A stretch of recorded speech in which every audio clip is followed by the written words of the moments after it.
Welcome back दोस्तों। मैं मिलिंद प्रियदर्शी आपके साथ फिर हाजिर हूँ YouTube channel after sales before sales with Milind Priyadarshi. आज हम जानेंगे एक नया टॉपिक जिसमें हम बात करने वाले हैं what are the roles of after market sales person. हर सेल्स पर्सन के एक क्राइटेरिया होते हैं, उनके एक टारगेट होते हैं। सो हम उसको बोलेंगे आफ्टर मार्केट सेल्स इन्वॉल्वमेंट्स और रोल्स। सो सबसे पहला रूल हम ये देखने जा रहे हैं कि टू मेंटेन कस्टमर रिलेशनशिप। यहाँ पीपीटी में आप देख सकते हैं कि what are the customer relationship maintenance tips और कैसे हम कर सकते हैं।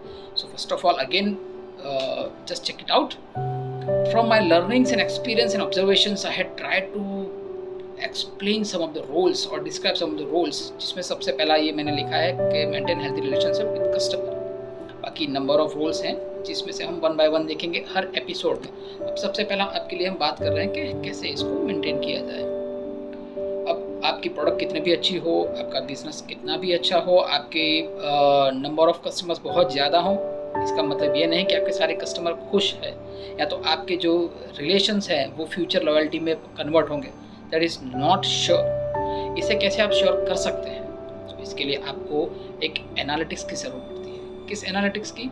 कि आपके नंबर ऑफ कस्टमर्स रिपीट आपके पास कितने आ रहे हैं, या तो आपके जो कस्टमर्स हैं वो एक बार प्रोडक्ट को लेके जा रहे हैं, फिर वो दूसरों को उसके बारे में बताते हैं, या फिर माउथ पब्लिसिटी आपकी कस्टमर्स कर रहे हैं, आपकी प्रोडक्ट अपना काम कर रही है जिससे आपकी बिजनेस का नाम हो रहा है, ऐसा कुछ हो रहा है। That we have to do analyse. और इसके लिए हमें आफ्टर सेल्स पर्सन को, सर्विस पर्सन को फील्ड में भेजना पड़ता है। ये हमने लास्ट एपिसोड में देखा है। पहले ही हम लोग जानते हैं कि first image is the last image, यानी कि आपकी इंप्रेशन अगर अच्छी पहले से है तो वो आगे बढ़ने वाली है। So first impression is the last impression. अब इस इंप्रेशन को कैसे इफ़ेक्टिव बनाया जाए, कैसे मेमोरेबल बनाया जाए, कैसे उसे एक एनहांसिंग कैसे किया जाए, तो उसके लिए हम देखेंगे कि सबसे पहले आप विजिट जब प्लान कर रहे हैं तो विजिट को वेल मेंटेन तरीके से आप प्लान करें। कस्टमर को फ़ोन से या ईमेल से प्रॉपरली इन्फॉर्मेशन दें, कौन आने वाला है, कब आने वाला है, उसका कॉन्टैक्ट नंबर क्या है, ये सारी इन्फॉर्मेशन उसको प्रायोरिटी होनी चाहिए। आपको ये काम करने के लिए कितना समय लगने वाला है वो भी आप उसको बता सकते हैं, ताकि वो का शट डाउन या तो अपने शेड्यूल्स को प्लान कर पाए। अदर थिंग है कि जब भी आप प्लान कर रहे हैं तो आपको उन्हें बताना है कि अगर आपको कोई टूल्स या कोई और रिसोर्सेज चाहिए, अगर बंदे चाहिए, कोई मशीनरी चाहिए, कोई पार्ट्स चाहिए, ड्रिलिंग मशीन चाहिए, इलेक्ट्रिसिटी चाहिए, anything, we have to update him so he arrange all the things to avoid the time wastages. Okay, सबसे पहली चीज़ है, हम जब वहाँ पर टाइम दिया है, जो शेड्यूल दिया है, try to be on the right time. Before 5-10 minutes if you go that is always appreciated, but जब तक हो सके आप टाइम से जाइए। उसके पहले अपने आप को देख लीजिए एंटर होने से पहले, क्योंकि आप ट्रैवल करके आए हैं बाय बाइक, बाय बस, बाय ट्रेन, एनी हाउ। सो आपके कपड़े कैसे हैं, आपके बाल बिखरे हुए हैं, आपको पसीना हुआ है, आपकी बॉडी स्वेटिंग कर रही है, बदबू आ रही है, so it's not going to. So I request कि इसके पहले कि आप उसकी कंपनी में या उसके घर में या उसके इंडस्ट्री में एंटर हो रहे हैं, just check out yourself once. अपने बाल को कॉम्ब कर लीजिए, अपने फेस को थोड़ा स्वेटिंग रिमूव कर लीजिए, अपना कपड़ा ठीक कर लीजिए, एक बार अपने शूज़ वगैरह की लेस टाई वगैरह ठीक देख लीजिए। ये सब करने के बाद आपके कार्ड्स वगैरह हैं वो आपके पास मुहैया होने चाहिए, और प्रॉपरली गेट पास के साथ इन्फॉर्मेशन के साथ आप उसके साथ जाएंगे। So that gives a good impression to be a right time with decent dressings. That is most important. अब ये याद रखिएगा कि हम जब साइट पे जा रहे हैं तो एक प्रॉब्लम को सॉल्व करने जा रहे हैं जो शॉर्ट टाइम है। So this short time overcoming is going to build your long time relationship. So इस अपॉर्चुनिटी को मिस मत कीजिए। प्रॉब्लम है उसे एड्रेस कीजिए, उसे टेक केयर कीजिए, उसे रिजॉल्व करने का ट्राई कीजिए। अगर नहीं कर पा रहे हैं उसे और आगे टीम मैनेजमेंट के साथ एक्सेलेट कीजिए और उसका कहीं ना कहीं तोड़ निकाल के कस्टमर को देना है। But be in touch until the problem get resolve, तो ही आपका एक लॉन्ग टाइम रिलेशनशिप बन पाएगा। ये लिख के रखिए। नेक्स्ट, मेरे हिसाब से जब भी कस्टमर के साथ हम बात कर रहे हैं तो फंक्शन जो है वो दो तरीके से होते हैं। The one is reactive function and other is the proactive function. अब रिएक्टिव फंक्शन क्या है कि जब हमारे पास कोई प्रॉब्लम आई तो हम उसे एड्रेस करते हैं, उसे अटेंड करते हैं, कस्टमर के वहाँ जाकर उसका सोल्यूशन देते हैं। तो हम कितने टाइम में ये सब कर रहे हैं, कितने इफ़ेक्टिवनेस से कर रहे हैं, कितने कम रिसोर्सेस में कर रहे हैं और कितना इसका हम लॉसेस कवर करके कर रहे हैं कस्टमर्स का। सो ये सब चीज़ों को बोलते हैं हम रिएक्टिव फंक्शंस। हम कितना फास्ट रिएक्ट कर रहे हैं। अब आता है proactive function.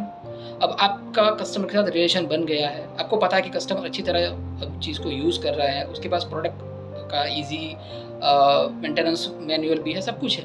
Then you come in the proactive mode. So वहाँ पर आप उसको इन्फॉर्म करना है कि भाई ये इंस्ट्रूमेंट कैसे काम करेगा, उसके अंदर और क्या बेनिफिट्स हैं, फ्यूचर में इसके पास और क्या एसेसरीज आपको लग सकती है जिससे आपका टाइम और कॉस्ट अवॉइड हो सकता है, इस प्रोडक्ट के ऊपर और कौन सी ऑफर्स चल रही है, कौन सी स्कीम चल रही है, कौन से डिस्काउंट चल रहे हैं, इसकी और एसेसरीज अदर क्या है। तो ये सारी चीज़ें हैं, वो एक प्रोएक्टिव मोड है जहाँ कस्टमर को पता चलता है कि हाँ उसके प्रोडक्ट के साथ और क्या क्या हम कर सकते हैं। So that is 2 functions I am thinking it's going on. Market के 10-12 साल के एक्सपीरियंस से मैंने कुछ टिप्स सीखी है और उसका मैंने बखूबी इस्तेमाल किया है। सो मुझे आई एम श्योर कि ये टिप्स आपको भी काम आएगी। सो अभी तो मार्केट में काफ़ी सारे सॉफ्टवेयर हैं CRM, कस्टमर रिलेशन मैनेजमेंट के लिए हो रहा है, but still I personally believe in social CRM। Social CRM क्या है कि आप कस्टमर के साथ पर्सनल टच बढ़ाएं। तो इसके लिए आपको उसके साथ उसका नाम, उसके सरनेम, उसके लोकेशन, कंपनी का नाम, ये सब याद करके उससे बखूबी बात करनी है ताकि उसे एक डिग्निटी फील हो, एक स्पेशलिटी फील हो। आप उसके साथ कहीं भी कनेक्ट कीजिए। ये कनेक्ट ऐसी चीज़ है जो दुनिया में हर बंदे के पास कहीं ना कहीं होती है। अगर आप बात करें कि दुनिया में 2 बंदे हैं तो वो कुछ ना कुछ मैटर से कनेक्टेड है। या तो दोनों एक कंट्री के हैं, दोनों एक स्टेटस के हैं, शायद एजुकेशन दोनों की सेम है, कहीं दोनों की सरनेम सेम है। मे बी इंडिया में तो caste, religion, everything are the matter, but still I focus upon the education, birth place. अगर हो गया आप दोनों का कॉलेज एक हो सकता है। ऐसा है कि उसको भी पॉलिटिक्स में इंटरेस्ट है, आप भी पॉलिटिकल इंटरेस्ट के बंदे हैं। उसको कोई स्पोर्ट्स पसंद है, आपको भी कोई स्पोर्ट्स पसंद है। उसे कोई एक्टर या एक्ट्रेस पसंद है, शायद वो भी आपको पसंद हो सकती है। ऐसे काफ़ी सारे चीज़ हैं, ऐसे काफ़ी सारे मुद्दे हैं जो आप दोनों में कॉमन हो सकते हैं। तो बस यही आपका कनेक्ट पॉइंट है। Just hit just connect point, just find it और उससे बात को शुरू कीजिए, आगे लेके जाइए। सो यहाँ से आपके इंटरेस्ट बढ़ते जाएंगे। उसके जो कपड़े अच्छे हैं, या तो वो जो ब्रांड के कार या बाइक यूज़ कर रहा है वो शायद आप भी यूज़ कर रहे हो, you know something about good things about this brand, तो आप उसको बता सकते हैं, you can share about this. अभी बात आती है उसे स्पेशल फील कराने की। तो उसके लिए आपको रिकॉर्ड रखने पड़ेंगे। बात में आप उससे बात करके जानिए कि उसकी बर्थ डेट क्या है, उसकी एनिवर्सरी क्या है, वो किस साल से इस कंपनी में काम कर रहा है, इसके पहले कहाँ जॉब कर रहा था। ये जो सारी चीज़ें हैं, जब उसकी बड़ी पर्सनल डिटेल्स है, बट सबको अच्छा लगता है। अगर आपको बर्थडे के दिन सुबह 6 बजे विश करता है तो यू फील स्पेशल। अरे ये बंदा साल में मुझे एक बार मिलता है, मेरा कस्टमर है बट या तो मेरा वेंडर है, but he is wishing me birthday. कोई भी आपको याद रखेगा। आपकी एनिवर्सरी है, वो आपकी पर्सनल मैटर है, बट स्टिल विशिंग करने के लिए इसमें कुछ बुरा नहीं है। दूसरा मैं बताऊँगा कि आपके पास रीजनल फेस्टिवल्स भी होते हैं। रीजनल फेस्टिवल्स जैसे पंजाब में लोहड़ी हो गई, साउथ में ओणम हो गया, अगर हम वेस्ट बंगाल की बात करें तो दुर्गा पूजा। तो ये सारी चीज़ों को भी हम कर सकते हैं कि इन लोगों को आप विश कीजिए, पर्सनलाइज विश कीजिए, तो उनको अच्छा लगता है, किसी को भी अच्छा लगेगा। बात अगर हम आगे जाए तो स्पेशल केसेस की, जहाँ पर अगर आपको पता चलता है न्यूज़ में कि भाई कहीं हेवी रेन हो गई है, कहीं फ्लड आ गया है, कहीं कोई हाईवे या रोड टूट गया है, कहीं कोई बिल्डिंग गिर गई है, कुछ नेचुरल कैलामिटीज हुई है, तो ये सब चीज़ें कहीं ना कहीं बंदे के जहन में असर करती है, उसके दिमाग में असर करती है।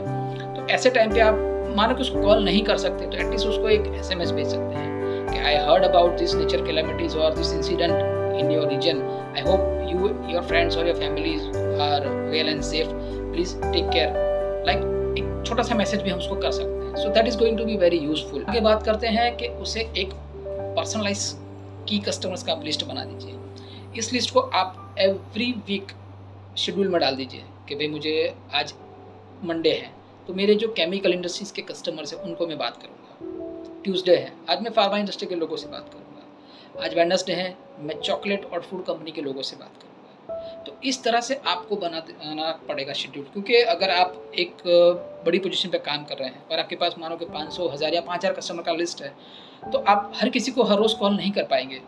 सो for that you have to make some WhatsApp groups. Otherwise आप ब्रॉडकास्ट ग्रुप नहीं करना चाहते हैं तो यू कैन गो फॉर एक पर्सनलाइज लिस्ट कि भाई मुझे कम से कम ये 100 बंदे हैं जिनसे अच्छा बिजनेस आ रहा है, तो उन 100 बंदों को मुझे एटलीस्ट महीने में एक बार टच करना है। तो आप इंडस्ट्री वाइज या तो उनकी रीजन वाइज कैसे भी उन्हें डिवाइड कीजिए, and you have to share और send them some WhatsApp message और कॉल। सो एक फ्रिक्वेंसी पे आप रेगुलर उनके बात करेंगे तो उनको याद रहेगा, अच्छा ये बंदा है, ये मुझे इस तरह याद कर रहा है। तो वो बंदा जो है आज जिस कंपनी में है वहाँ से दूसरी कंपनी में भी जाएगा तो उसको याद रहेगा कि ये फला बंदा इस कंपनी से है, he is taking good care of our products as well as the relations. ठीक है, आज बंदे का पास जब प्रॉब्लम होती है तो उसे आप याद आते हैं, बट जब प्रॉब्लम नहीं भी हो तब भी आप उसे याद करते हैं, दैट इज़ मोस्ट इम्पोर्टेंट।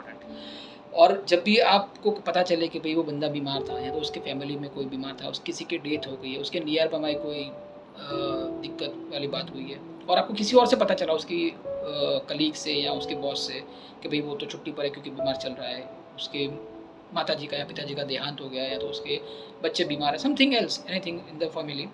सो आप उसे पर्सनली कॉल कर सकते हैं या तो मैसेज कर सकते हैं कि सर मैडम मैंने आपके बारे में ये सुना, सो आई होप अब ठीक होगा, कुछ है हमारे लायक तो बताएगा, और अगर इसके बारे में आपको कुछ जानकारी है तो आप उसे शेयर भी कर सकते हैं, और anything in the near by if you know about, और इस बीमारी के बारे में आपको पता हो या तो इस इंसिडेंट के बारे में, एटलीस्ट हम कर्टसी कॉल और मैसेज तो कर ही सकते हैं इंसानियत के नाते। यहाँ पर business is a secondary matter, but इंसानियत का relation is a first matter, क्योंकि हम बात कर रहे हैं इंसानों के लिए, इंसानों के साथ। हम आज भी मशीन नहीं सेल कर रहे हैं, हम सॉल्यूशन सेल कर रहे हैं। सॉल्यूशन किससे सेल कर रहे हैं? पर्सन को, पर्सनालिटी को। सो ये पर्सनालिटी आपकी बनानी है, इमेज आपकी बनानी है, और ये इमेज ऐसा है जो एक बार हो गया वो लॉन्ग टाइम तक रहेगा।